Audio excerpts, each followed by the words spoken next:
everyone, welcome back to Myra Vlogs. I hope everybody is doing well. এখন তো West বেঙ্গলে সাংঘাতিক গরম পড়েছে, গরমে টেকা যাচ্ছে না এরকম অবস্থা।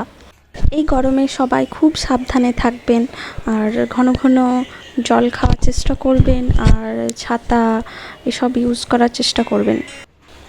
আমি অনেক দিন থেকেই বলছিল বিরিয়ানি খাবে, চিকেন বিরিয়ানি, কিন্তু আমি আজকে চিকেন তেহারি বানাচ্ছি।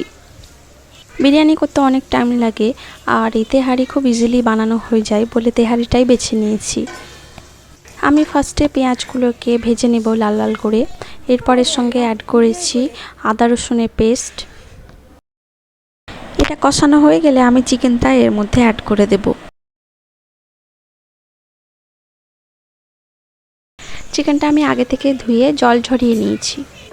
চিকেনটা একটু কষানো হয়ে গেলে আমি এর সঙ্গে অ্যাড করব হলুদ, ধনে, জিরে গুঁড়ো, লঙ্কা গুঁড়ো মানে কাশ্মীরি মরিচ গুঁড়ো। এরপর আবার ভালোভাবে কষিয়ে নেব। দেখুন চিকেন থেকে অনেক জল বেরিয়ে এসছে। আমি এই তেহারির সঙ্গে খাওয়ার জন্য একটু আলু ভাজা করে নেব। এই আলু ভাজাটা আমি একটু অন্যভাবে করছি। আমি ফার্স্টে তেলটা একটু গরম করে একটু আদা রসুন আর লঙ্কা মানে লাল লঙ্কার পেস্ট দিয়ে দিচ্ছি ফার্স্টে। তারপরে এটা একটু হালকা কষিয়ে নিয়ে আমি আগে থেকে কেটে রাখা সরু সরু করে আলু দিয়ে দেব। এরপর আমি এর উপর একটুকু হলুদ গুঁড়ো দিয়ে দেব। তারপর এর উপর ঢাকা দিয়ে আমি এটাকে কিছুক্ষণের জন্য সেদ্ধ হতে দেব। এদিকে আমার চিকেনটা অনেকটা জলটা শুকিয়েছে। এই সময় আমি টমেটো পিউরি অ্যাড করে দিচ্ছি। দুটো মাঝারি সাইজের টমেটো আমি পিউরি করে নিয়েছি।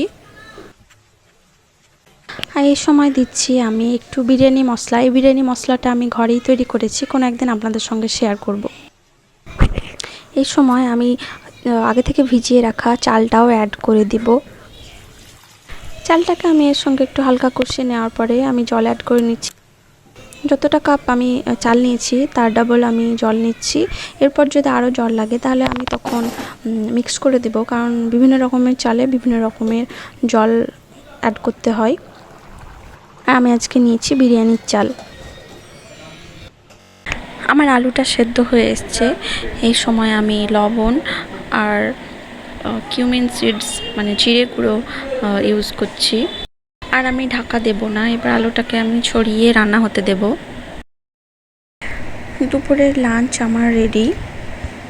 আমার চিকেন তেহারি হয়ে গিয়েছে।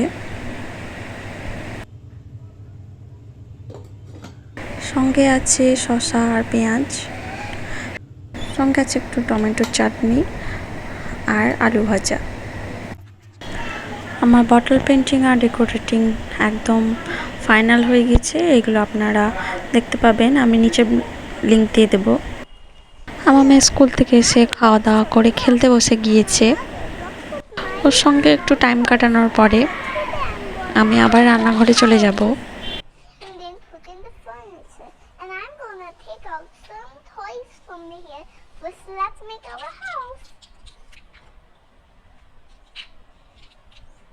I put one block here and another block here. Then I join the pipe with a small block. Then we got on stem. Then I put the other blocks in again and again to make a house.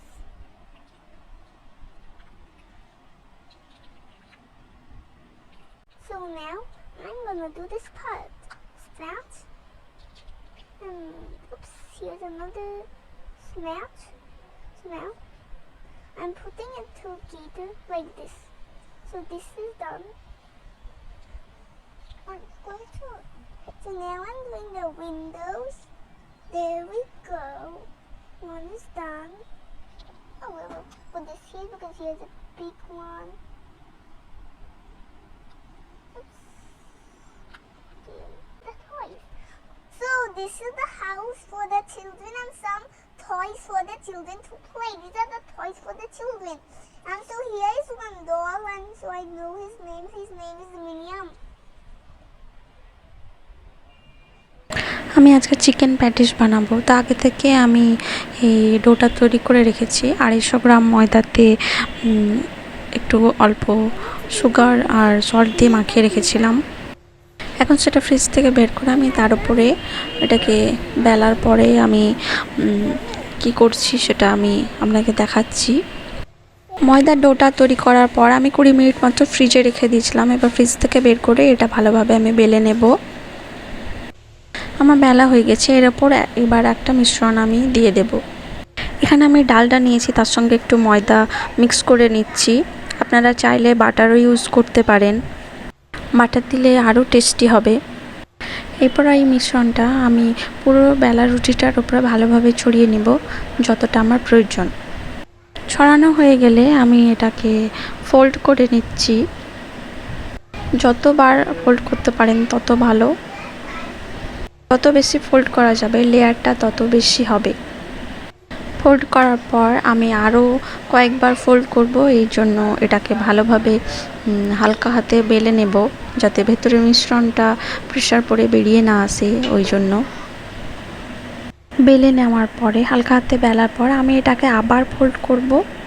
আমি আরেকবার বলছি, যত বেশি fold করবেন তত বেশি layer তৈরি হবে। আর এই ফোল্ড করার কাজটা খুব সাবধানে করতে হবে, নইলে ভেতর থেকে যে মিশ্রণটা আমি ভরেছি সেটা বেরিয়ে পড়বে। এই অবস্থায় আমি এটাকে ফোল্ড করার পর র্যাপার দিয়ে র্যাপ করে আমি আবার 20 মিনিটের জন্য এটাকে ফ্রিজে রেখে দেব।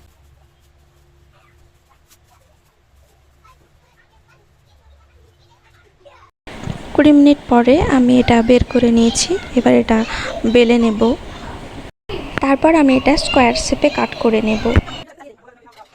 আপনি ছোট বড় যেরকম ইচ্ছা সেরকমভাবে স্কোয়ার শেপ কাটতে পারেন। আমি একটু স্মল সাইজেরই স্কোয়ার শেপ করেছি।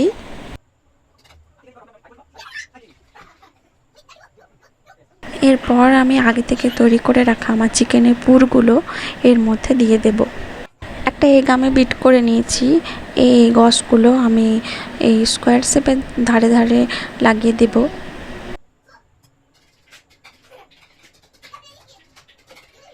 আমি পুর দেওয়ার পর এটাকে কাঁটা চামচ দিয়ে একটু ডিজাইন বানিয়ে নেব। অন্য একটা স্কোয়ার শেপে আমি হার্শিস স্প্রেড ছড়িয়ে দিচ্ছি। এটা হার্শিস স্প্রেড চকলেট সস, এটা আমার মেয়ের জন্য তৈরি করছি।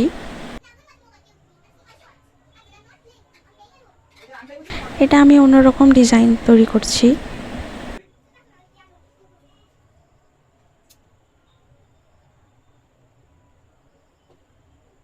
এই 3টে প্যাটিস আমি গ্যাসের উপর দিয়ে দিব। এর উপর আমি এই গোয়াস দিয়ে দিচ্ছি, যাতে কালারটা উপর থেকে ব্রাউন হয়ে যায়। প্যাটিস ওভেনে খুব সুন্দর হয়, কিন্তু আমার যেহেতু ওভেন নেই তাই আমার গ্যাসই ভরসা। আমি যেই হাঁড়িতে কেক বানাই ওতেই আজকে প্যাটিস আমি আজকে বানিয়ে নেব। এটা আমি হাঁড়ির মধ্যে রেখে দিয়েছি। হাঁড়িটা আমি আগে থেকে প্রিহিট করতে দিয়েছিলাম। এরপর বাকি ডোগুলো দিয়ে আমি ভিন্ন রকম ডিজাইন করে নিচ্ছি। এটা আমি ক্রসিয়েন্ট ডিজাইন করব, তার মধ্যে আমি এক্লেয়ার্স দিয়ে দেব একটা করে।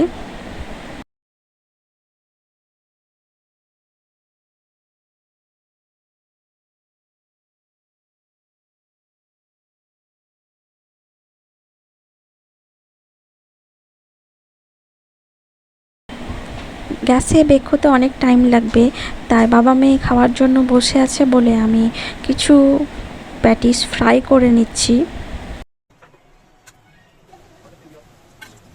কালারটা খুব সুন্দর এসছে।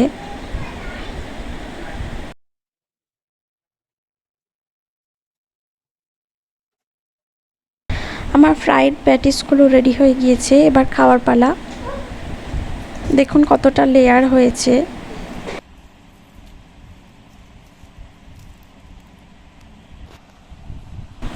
দেখতে খুব মুচমুচে হয়েছে, আর কতটা ফ্লেকি দেখুন, লেয়ারগুলো খুলে খুলে চলে আসছে, একদম খুব মচমচে হয়েছে আর কি।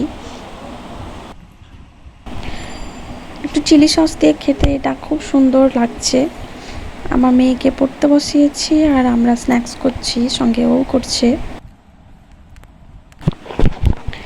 বেকড প্যাটিসগুলো হয়ে গেছে, এইগুলো মনে হচ্ছে আরও সুন্দর কালার এসেছে, আর এটা মনে হচ্ছে আরও মুচমুচে হয়েছে। বেক করাই ভালো, কারণ ফ্রাই করলে অয়েল চলে আসে প্যাটিসে, আর বেক করলে সেটা থাকে না। তবে সত্যি খেতে খুব দারুণ হয়েছে। এবার বাড়িতে আপনারাও ট্রাই করে দেখতে পারেন। Family video. যারা আমার চ্যানেলে নতুন তাদেরকে সাবস্ক্রাইব করার অনুরোধ রইল, আর যারা অলরেডি আমার সাবস্ক্রাইবার তাদেরকে অনেক ধন্যবাদ। আজকে তাহলে এই পর্যন্তই, আবার দেখা হবে নতুন কোনো ব্লগে। Until then, good bye everyone.